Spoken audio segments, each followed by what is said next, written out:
I'm Karen Kessler, and with my husband Tony, we have Kessler Design, which we started about 32 years ago. And we both went to Columbus College of Art and Design in Columbus, Ohio. He's from Fincastle, and I was from Salem. And when we first came to town, he had a job he was an art director for, at the time, I believe it was graphic advertising, which was Wayne Dyer and Sandy Murray worked there at a certain time, and I started freelancing. I actually worked at Leisure Publishing for a record 6 weeks, and then I started freelancing. Okay, so tell me a little bit about how you got into advertising and why. Both Tony and I have drawn from an early age, and it really wasn't fine art, no money in it. You know, we thought at the time it was, commercial art was kind of the rage. This was in the late 70s or mid 70s. So we went to Virginia Western first and had a really good teacher there who was also a freelancer. And so we really had a good base there. And he knew about Columbus College of Art and Design as one of the top 5 schools in the country at the time for graphic design and illustration. So we went there, and I majored in illustration and minored in advertising, and he majored in advertising and minored in illustration. So when we started to freelance, we were like the go-to team to do comps and things like that for all the agencies in town. Talk to me about some of the most impactful local ad or campaign you ever saw. I'm sorry, before you start, let me just make one slight adjustment. Sorry. Lower this a tad.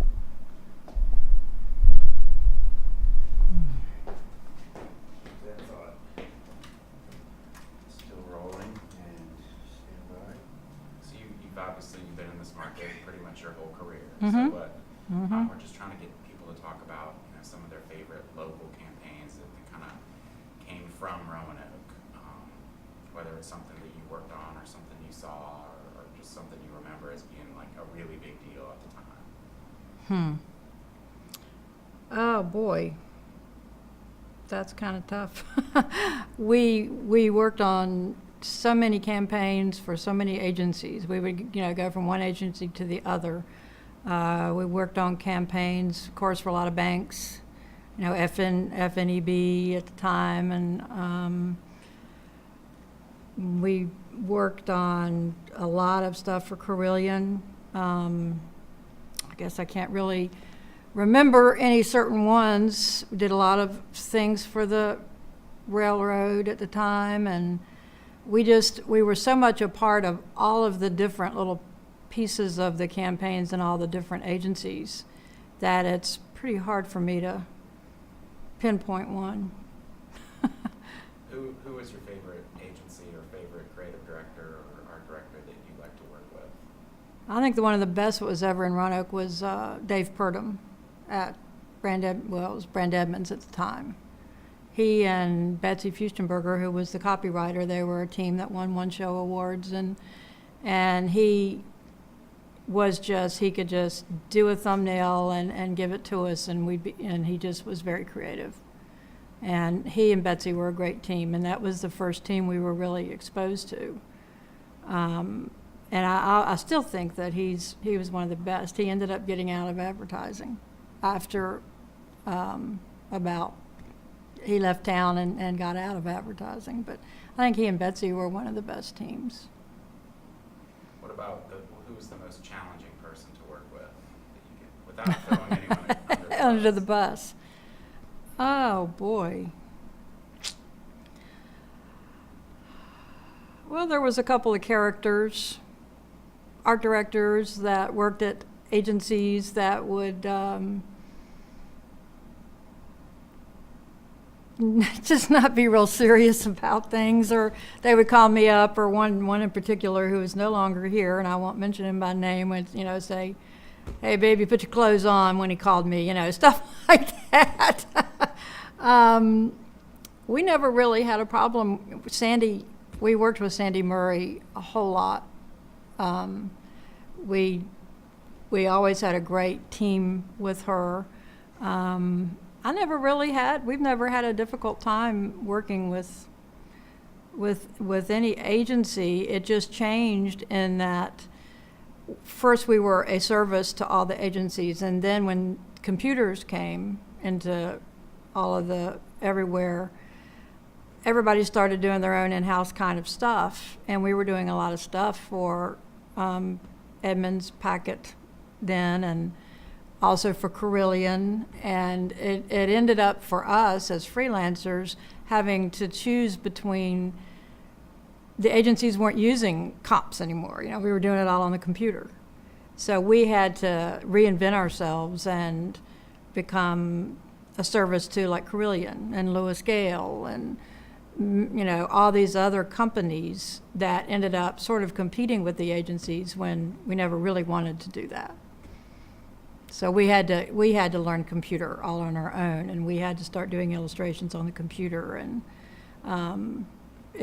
our business says we probably had to reinvent ourselves every 10 years, and so we don't have the working with as much agency work as we used to do, which we love. We wish we still did. It's a very isolating age now, when it wasn't then. You'd go to the agencies, you'd go to the typesetter. You just were much more involved with a lot of the people in the advertising community. Yeah, that's a good point. That's interesting. We're trying to kind of collect some fun anecdotes and stories and stuff. Do you remember anything particularly that just cracked you up dealing with a particular person or a project that you just remember that was just, the craziest thing or the wildest thing, anything like that? Well, one time we had to do comps for, I think it must have been, it's either Poindexter or Edmunds Packet with Phil Renfro, I think was the art director on the job, and we had to do storyboards of of course then when we did storyboards, we shot people or situations, our family, our friends, and set up the situation, shot them with Polaroid, put it in the Lucy, enlarged it and drew it all ourselves. And there was some campaign they were doing with a chimpanzee. So we had to have all these people pose like they were a chimpanzee, and it would be very hilarious, all the Polaroids. I've got a box full of Polaroids, like Howard Packet when he had hair, and people who posed at all the agencies, for all these crazy stunts like that. It was always interesting. All the photographers, all the illustrators seemed to get along.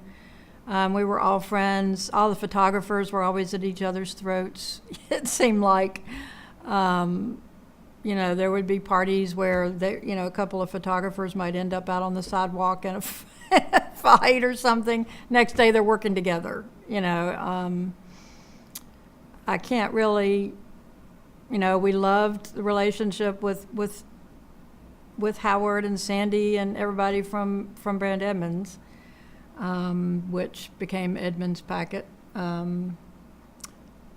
can't really think of, except for doing all those crazy made-up storyboards and comps and everything. I'd love to see some of that too. I did bring some stuff with me. Good, Yeah. good, Mhm. good. Yeah, we'll definitely want to. I didn't bring the Polaroids, but I brought. Want to include some of that stuff for sure. Let's talk about people. Who, of the advertising people you met during your career, who did you admire most? As far as an illustrator in town, Michael Cron. It's probably a name that you guys don't know. He was one of the best illustrators that came through Roanoke. He was just an excellent artist. As far as like the team, which I already said, Dave, and I thought Phil Renfro was a great art director.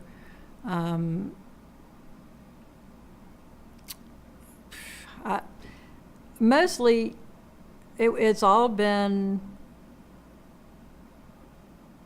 nobody really stood out because everybody had all their different strengths and everything. For the last probably 10 years, we've been very isolated up in our little studio, and we, if you don't keep up and network and go out with people, like we took off years to have 3 kids. I mean, we worked the whole time, but you kind of get out of touch. I was trying to think, let's see. I don't know, names don't come to mind right now. We've, as we've kind of done this, and I've noticed you've mentioned a few too, it seems, we've kind of noticed that Roanoke seemed to have had more women in the industry in more powerful positions earlier, or more talented women earlier than a lot of other places, which is unusual. Can you speak to that? Well, Claire Maddox, I'm sure y'all, have heard her name a lot. She worked with my husband when he was an art director, and she was just a copywriter, and she became a big force. Katie Wallace worked for us for about a year or more when she first got out of school, and she's done great. Mamie Vest, we worked for her back in the day. Sandy, yeah, there have been a lot of women that, when I think about it, we've done work for people in Richmond. I don't remember ever going to a woman art director when I would take my book around Richmond or other places. So I guess I'm not sure why Roanoke. Maybe it's because it's a good place to raise a family, and women were here because of that. I think I'm trying to think other people recently. I haven't been around in the agencies recently. I can only speak to a few years ago. Well, that's interesting. That's a good theory too, because it's kind of something that dawned on Todd as he was doing all his research, that it just seemed like Roanoke was ahead of the curve. So Yeah, what there you were was. saying about going to Richmond is actually Yeah. that's a great quote, because that's kind of puts it in perspective. Yeah, I think I only had, Betsy, who worked here, was a copywriter here. She moved to Richmond and opened her own business. And she worked with a lot of women, I know, in Richmond. That came along probably like in the 80s towards the 90s. Whom I worked for some of them through her. But when I was actually going to the agencies, the bigger, like the Martin agency, it was all big time, older male art directors, and everybody used freelancers, and it was just the way everybody did. And then all the agencies in Richmond started breaking up because of the 90 economy collapse. And so a lot of the women or people that worked in the agencies all started up little small studios all over Richmond. It really changed dramatically. And so then they didn't use as many freelancers.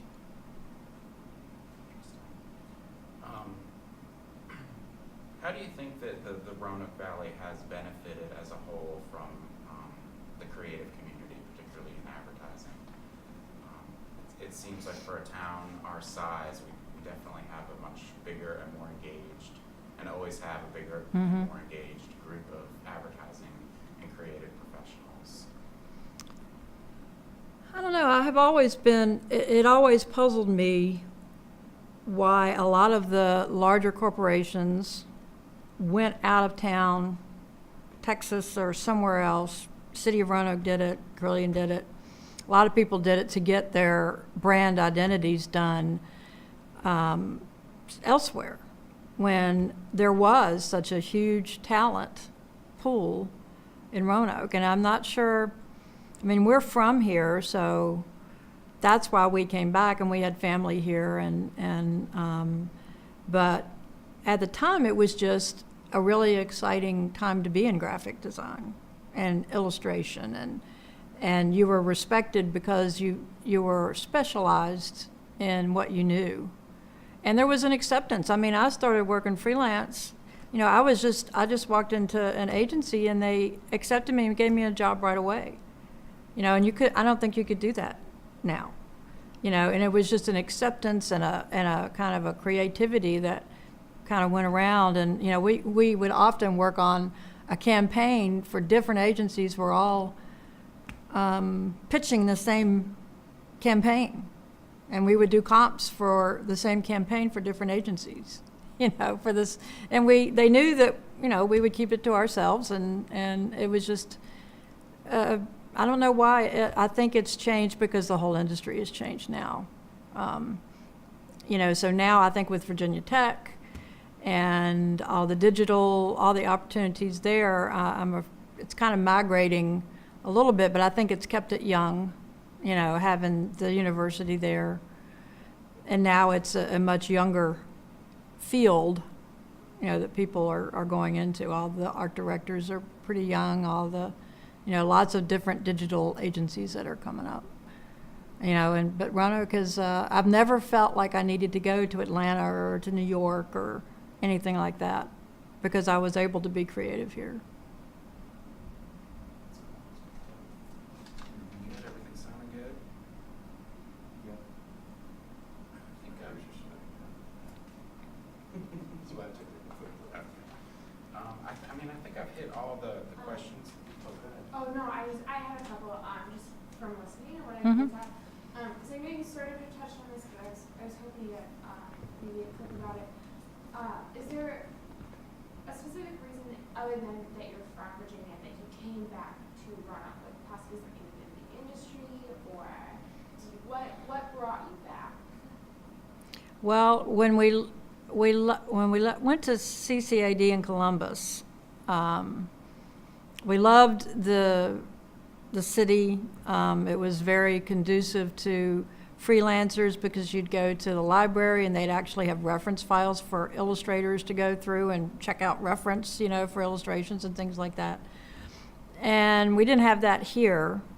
Actually, when we first came back, I still had to finish at CCAD, and Tony finished earlier, and he went to Atlanta and showed his book around, and showed his book around here, and he got a job here as an art director right away, which he probably wouldn't have done in Atlanta or somewhere else.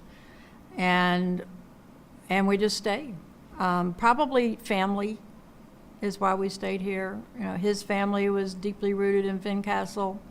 And my family, we moved to Botetourt and lived there, and now we have land on Craig's Creek, you know, and it was just a really good place to raise our sons. You know, often I had thought about going somewhere else, and I never really felt the need to, you know.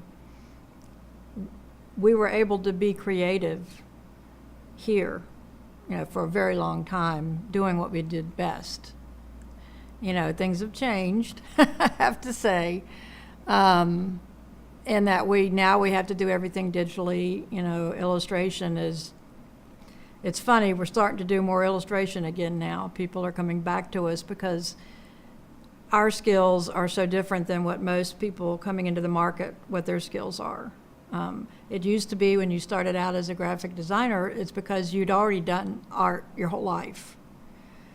And it was just a part of you. It wasn't like a career, it was just your life, and that's what you did. Now anybody says, oh, I think I'll be a graphic designer, and they learn programs, and it's just a different industry. And in Roanoke, we were able to be respected for our illustration skills and how they played into all of our design kind of things. Excellent. That was what I was looking for. Another question that I had, because you have touched on a lot of the transitions that you've sort of gone through the industry, but is there a specific one that you can think of that was either like something, maybe something in technology that just made things a lot easier, or possibly something that you like less now that it's here? Well, I don't like it technology, like I said earlier, when our Carillion, we were doing a brochure or something for them, and they, Shirley Holland, there just pretty much said, you either get a computer or we're not going to use you anymore. And we had kind of resisted it up to that point.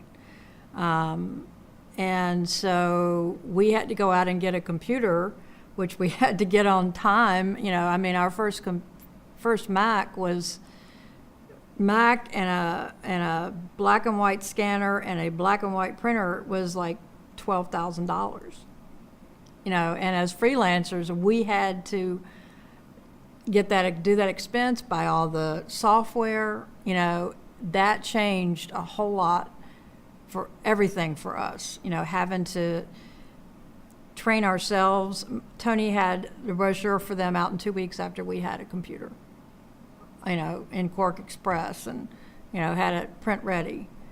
And that has changed, the computer has changed our field dramatically. I wouldn't go back to pay stubs and all that stuff, but I do feel it has, some aspects of it,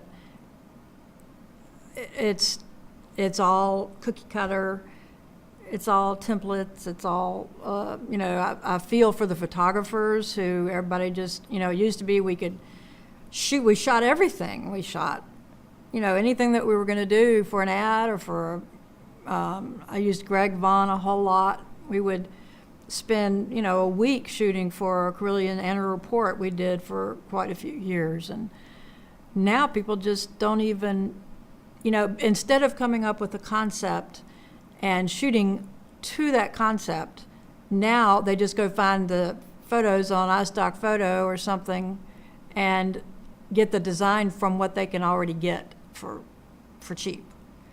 And I think that's how it's evolved to where there's not a creative process so much anymore like it used to be. Now it's just, how can we get, there's no print that much, there's no newspaper, there's no, all these different media. Now it's almost all digital. And so it's really narrowed the field down as far as what options for graphic designers, for freelancers, for illustrators, for photographers. It's a whole new ballgame. And it was all from computers. Definitely makes it harder to look at a piece of work these days and go, oh, so that's got so-and-so written all over it. Yeah. It's hard to Yeah, they're all, yeah, it's, but I do see a little bit of a turn back to original illustration, like we did the, I don't know if y'all have seen the Carillion Peds ambulance. We did the illustrations for that. And Shirley remembered us, we had done work for her in the past for illustration. So she said, I tried to think of anybody who would still be drawing to do that artwork. And she said, I just thought of you guys. So, now we're doing drawings on the walls. We're doing some artwork to put on the walls in the CT rooms and stuff like that, along those lines. And of course, we're doing it part digital, mostly digital as far as the end product, but it does have drawing in it. So it's, I see it coming around a little bit. I just got a job to do an illustration of a building for a law firm, which hasn't happened in many years.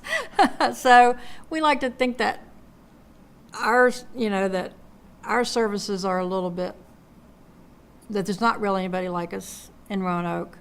It's not been easy having both of us in the same business, in the same studio, for all of these years. But it's allowed us to raise our boys and, be creative. So I wouldn't change a thing.